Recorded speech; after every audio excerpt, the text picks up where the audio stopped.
Hi everybody, welcome back. In the first episode we fully constructed and set up the new Sabre 300 12-inch bandsaw from Record Power, and in this episode we're going to be looking at the full specifications of this machine and making a few cuts.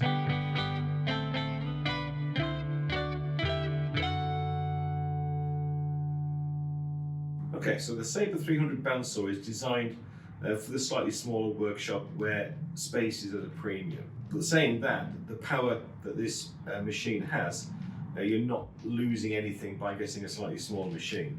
In terms of dimensions, the widest points we've got about 80 centimetres, height-wise 178 centimetres. The bed itself is 480 by 400, and the table height from the floor is around 96 centimetres. The overall depth, allowing for the hoses as well, I would say about 74 centimetres. I could give you the depth of the machine itself, but you are going to be wanting some extraction on there as well. So overall, about 74 centimetres of depth needs to be allowed for. Okay, so talking about extraction, this machine has two areas where it can extract dust from the machine. You've got a 63mm port on the side. If I was to open up the bay here, you can see that as the dust is being fed down, it's stopped from going into where the bottom wheel is by this little guide, which does come out nice and easily for when you're changing the blade. But this means that this 63mm port here can suck away dust directly as it's being cut, and none of it will really get into this area of the machine. Also at the bottom of the machine you'll see another port here which leads around the other side. Okay, at the back we have the 100mm hose, which just comes with the easy fit bayonet fitting. The use of the filtration is entirely up to you, but in my personal workshop I've got both of these hoses connected up to a single cam vac machine. It is possible to put the 100mm hose into a normal dust collecting device and have a shop vac feeding off this front one, or whatever works best for you. One of the features I love most about this bandsaw is its accuracy. On the metal bar at the front of the rep fence, you've got centimetres and inches clearly visible, so it's nice and easy to get it exactly where you want. And for micro adjustments, you can just lock it there, and then by turning this knob, you can go within an nth of a millimetre or an inch. Once you've got it where you want, then just lock it with the main screw, and then that is solid. Now, one thing that really helps give this machine its power and controllability is their dynamically balanced cast iron wheels. These produce a flywheel effect which help contribute to the power and the torque of this machine. Okay, so the output power of the motor in this machine is 1.1 kilowatts, which equates to about 1.5 horsepower. In terms of depth of cut, we can cut all the way up to 254mm, which is about 10 inches.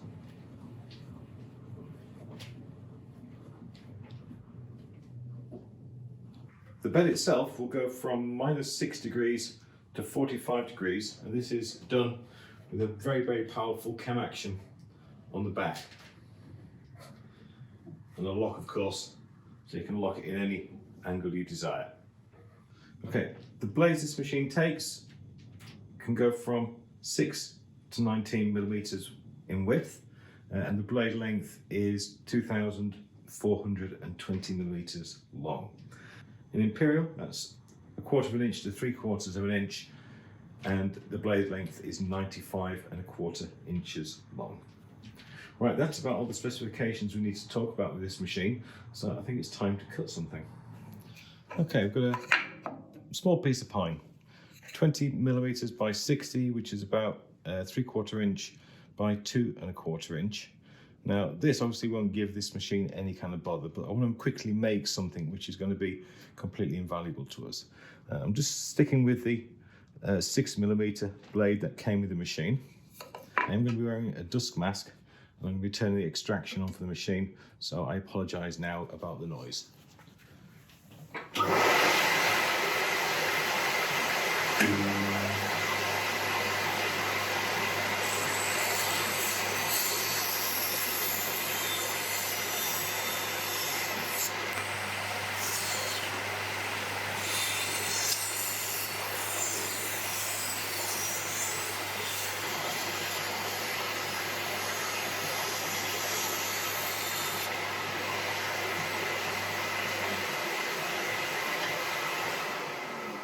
What do you think?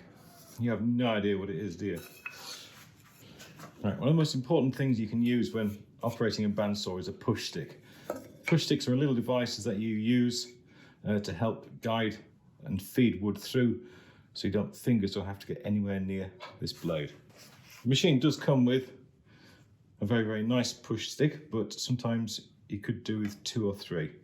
3, because they are things that you can easily lose. Now, I've got one here, but in fact that's 2. So what we're going to do now is turn it on its edge and saw it down the middle.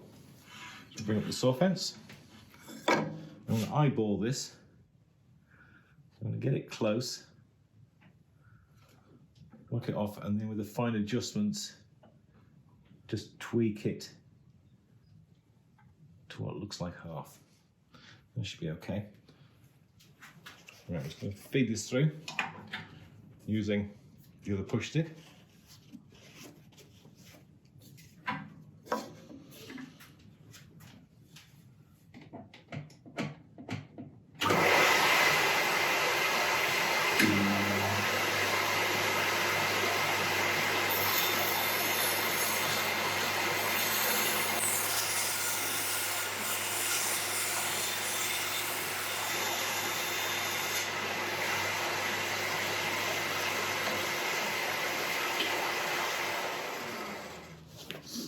And there we are, 2 push sticks. Right, let's find some wood that'll put up a bit more of a resistance. Okay, I've got a nice piece of dried oak here, which is just over about 1.1/8 or 53mm deep. So we'll feed this through.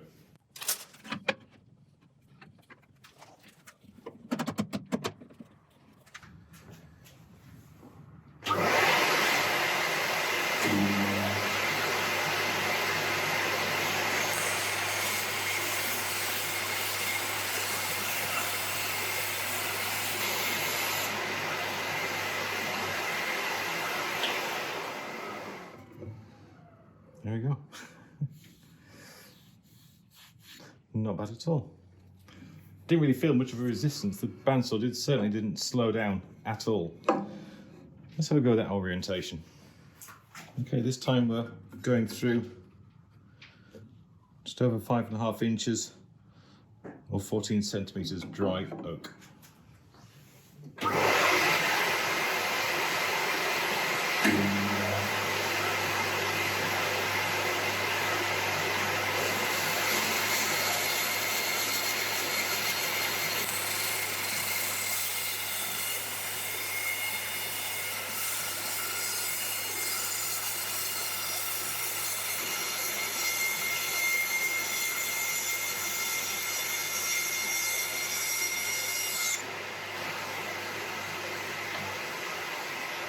So not a bad cut at all.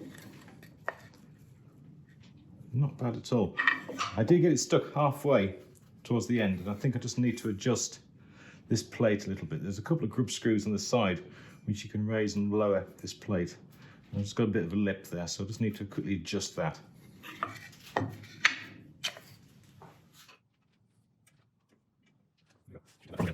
Okay, while I've got the slice of oak, I'm just going to quickly freehand this circle I've just drawn on it.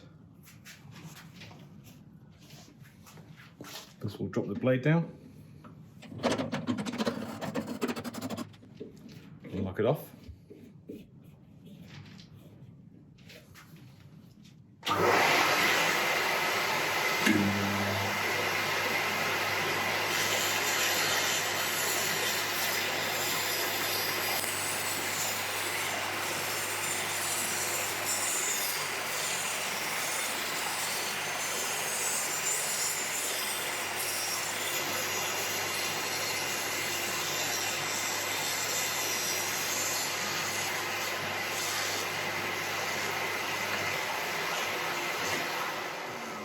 Considering I'm not an expert with the bandsaw, I'm pretty happy with that.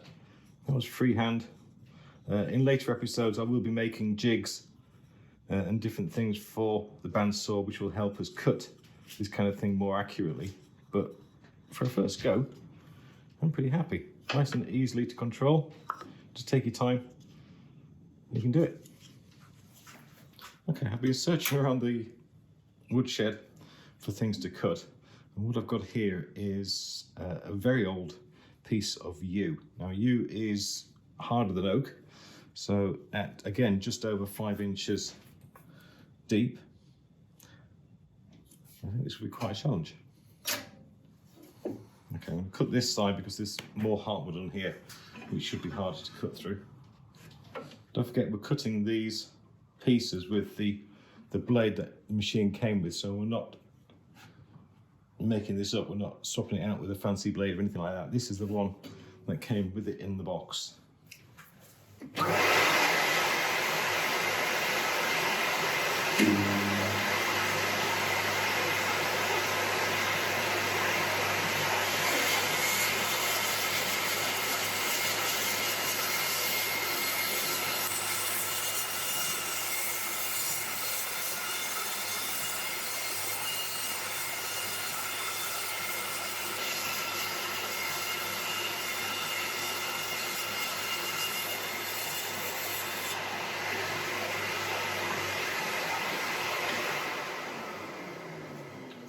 Again, no real problems.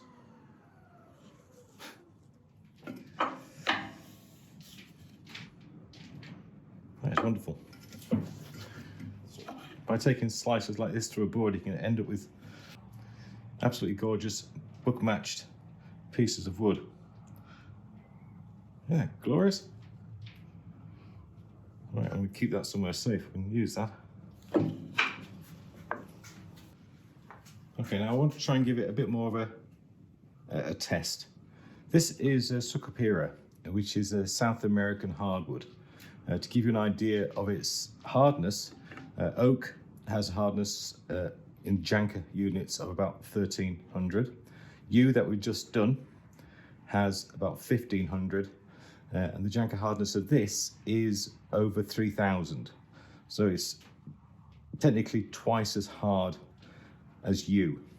So what I'm going to do is, first of all, I'm going to take a cut across the middle, see how we're going with that, and then we're going to feed this width through, see if we can take a slice from it.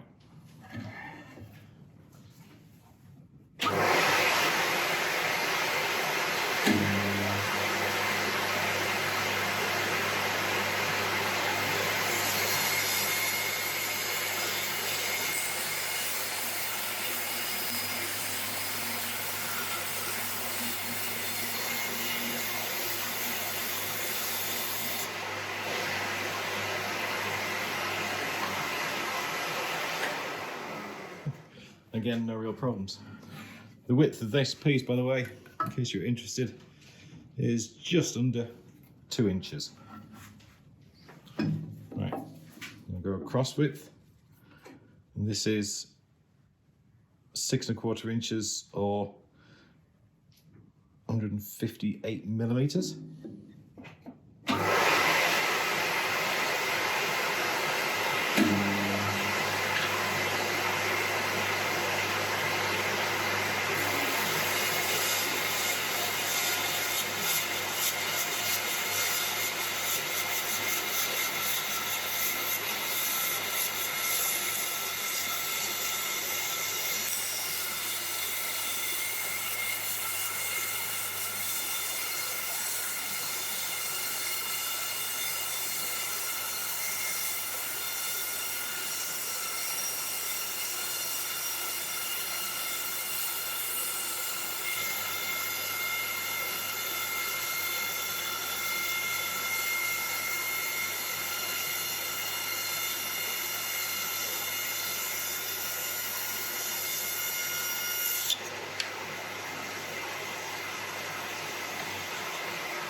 Okay, we got through it. Now this obviously isn't the ideal band blade to be using on such a hard wood, but even though it still did it. It still cut through it. I did feel a resistance, but it's still okay. We did lose a little bit of the tracking, so I think some fine adjustments are needed before we go too far. But normally when you're doing stuff like this, you'd be using a much thicker bandsaw blade. So that's pretty impressive. Okay, so I think for an initial test, I think we've done okay. We've got through over 5 inches of oak without any problems whatsoever. We've managed to cut some fine detail with a nice shape, so that's good. The slightly harder yew wood just didn't even trouble it whatsoever. We produced a nice book-matched piece, a couple of pieces of wood that we can do something interesting with. The Sucupira, which is one of the harder woods I've got in my workshop, we got through it. I would advise getting a different blade if you were to be doing this commercially or for some proper project, but it got through it. I mean, this is out of the box, this is as it came. So to be able to cut through 6 inches of a wood which is twice as hard as oak, I think I'd class that as a win.